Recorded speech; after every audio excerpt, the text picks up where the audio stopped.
Day 7 Patriarchs, Genesis 14 through 15, Job 3 through 4, Proverbs 1 verses 8 through 19. Let's begin.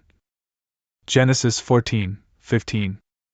Now it happened in that time that Amraphel, king of Shinar, and Arioch, king of Pontus, and Chedorlaomer, king of the Elamites, and Tidal, king of the nations, went to war against Bera, king of Sodom, and against Shah, king of Gomorrah, and against Shernab, king of Admah, and against Shemeber, king of Zeboim, and against the king of Bela, that is Zor. All these came together in the wooded valley, which is now the Sea of Salt. For they had served Chedorlaomer for 12 years, and in the 13th year they withdrew from him. Therefore, in the 14th year, Chedorlaomer arrived, and the kings who were with him. And they struck the Rephaim at Ashtaroth of the two horns, and the Zuzim with them, and the Emim at Shave Kiriathaim, and the Koreans in the mountains of Seir, even to the plains of Paran, which is in wilderness. And they returned and arrived at the fountain of Mishpat, which is Kadesh.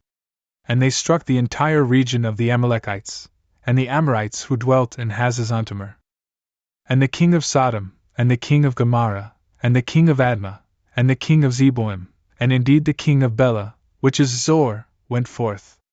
And they directed their point against them in the wooded valley. Namely, against Chedorlaomer, king of the Elamites, and Tidal, king of the nations, and Amraphel, king of Shinar, and Arioch, king of Pontus, 4 kings against 5. Now the wooded valley had many pits of bitumen. And so the king of Sodom and the king of Gomorrah turned back and they fell there. And those who remained fled to the mountain. Then they took all the substance of the Sodomites and the Gomorrites, and all that pertained to food, and they went away. Along with both Lot, the son of Abram's brother, who lived in Sodom, and his substance. And behold, one who had escaped reported it to Abram the Hebrew, who lived in the steep valley of Mamre the Amorite, who was the brother of Eshcol, and the brother of Aner. For these had formed an agreement with Abram. When Abram had heard this, namely, that his brother Lot had been taken captive, he numbered 318 of his own armed men, and he went in pursuit all the way to Dan. And dividing his company, he rushed upon them in the night. And he struck them and pursued them as far as Hobah, which is on the left hand of Damascus.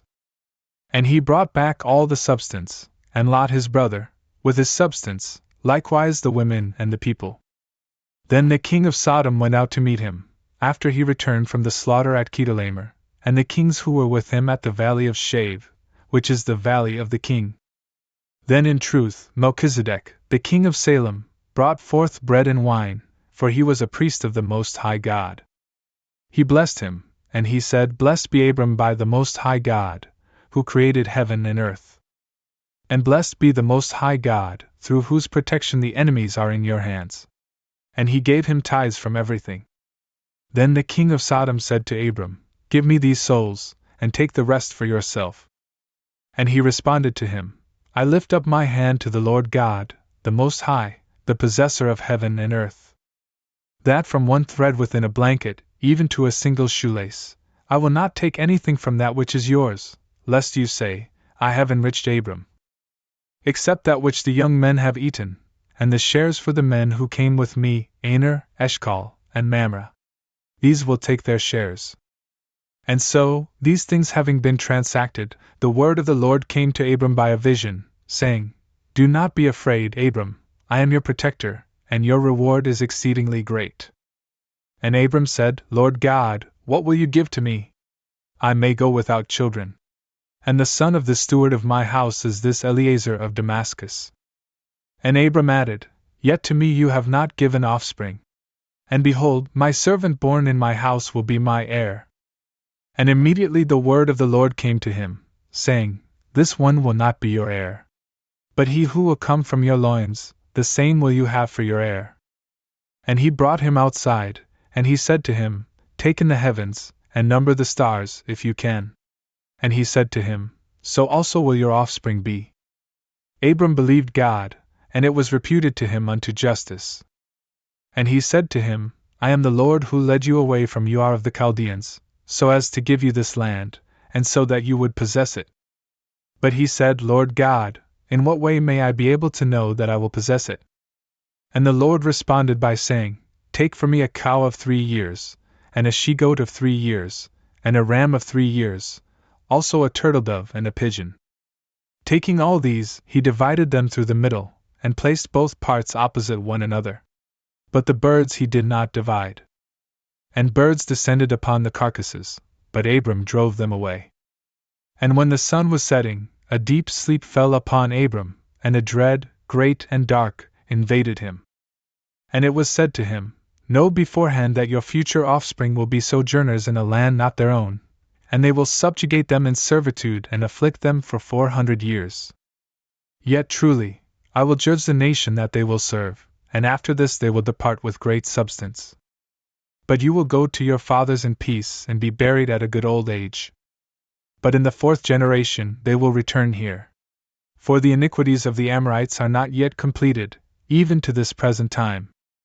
Then, when the sun had set, there came a dark mist, and there appeared a smoking furnace and a lamp of fire passing between those divisions. On that day, God formed a covenant with Abram, saying, To your offspring I will give this land, from the river of Egypt, even to the great river Euphrates.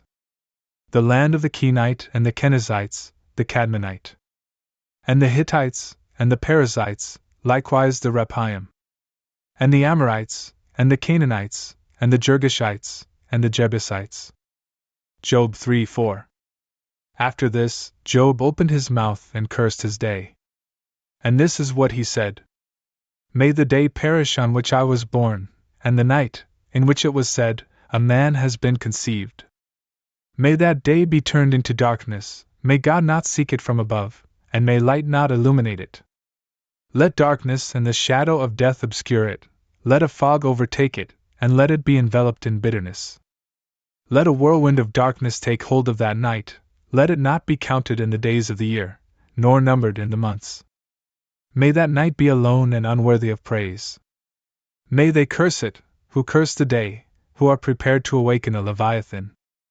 Let the stars be concealed with its darkness. Let it expect light, and not see it, nor the rising of the dawn in the east. For it did not close the doors of the womb that bore me, nor take away evils from my eyes. Why did I not die in the womb? Having left the womb, why did I not immediately perish? Why was I received upon the knees? Why was I suckled at the breasts? For by now, I should have been sleeping silently, and taking rest in my sleep. With the kings and consuls of the earth, who build themselves solitudes. Either with princes, who possess gold and fill their houses with silver.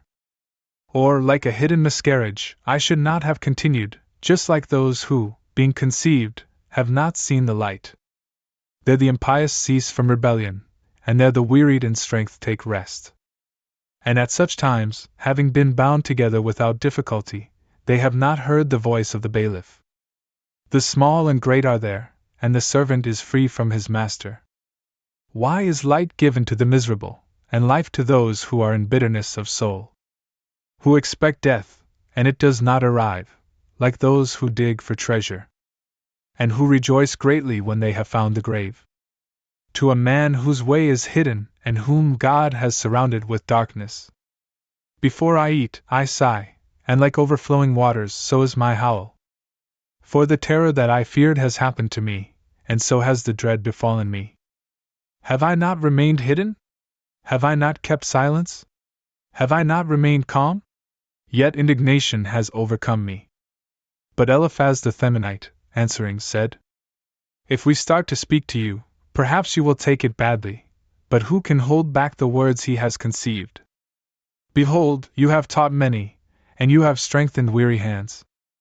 Your words have reassured the wavering, and you have fortified the trembling knees. But now the scourge has overcome you, and you falter. It has touched you, and you are disturbed. Where is your reverence, your fortitude, your patience, and the perfection of your ways? Consider this, I beg you, who ever perished being innocent? Or when have the righteous been destroyed? In fact, I have instead seen those who work iniquity and who sow resentments, reap them. Perishing by the breath of God, and being consumed by the wrath of His Spirit. The roaring of the lion, and the voice of the lioness, and the teeth of young lions have been worn away. The tiger has perished because it does not have prey, and the young lions have been scattered. Furthermore, a word was spoken to me in secret, and, as if by theft, my ears received the pulse of its whisper. In the horror of a vision by night, when men are accustomed to be overtaken by a deep sleep, fear and trembling seized me, and all my bones were terrified. And when a spirit passed before me, the hair on my body stood up. There appeared an image before my eyes, someone whose face I did not recognize, and I heard a voice like a gentle breeze. Should man be justified in relation to God, or will a man be more pure than his Maker? Behold, those who serve him are not steadfast, and in his angels he finds imperfection. How much more will those who live in houses of clay, which have an earthly foundation, be consumed like the moth? From morning all the way to evening, they will be cut down, and because no one understands, they will be destroyed without ceasing. But those who are left behind will be taken away from them, they will die, and not in wisdom. Proverbs 1 verses 8 through 19. Listen, my son, to the discipline of your father, and forsake not the law of your mother, so that grace may be added to your head and a collar to your neck. My son, if sinners should entice you, do not consent to them. If they should say, Come with us, we will lie in wait for blood. We will lay traps against the innocent, without cause. Let us swallow him alive, like hell, and whole, like one descending into the pit. We will discover every precious substance. We will fill our houses with spoils. Cast your lot with us. One purse will be for us all. My son, do not walk with them. Preclude your feet from their paths. For their feet rush to evil, and they hurry to shed blood. But a net is thrown in vain before the eyes of those who have wings.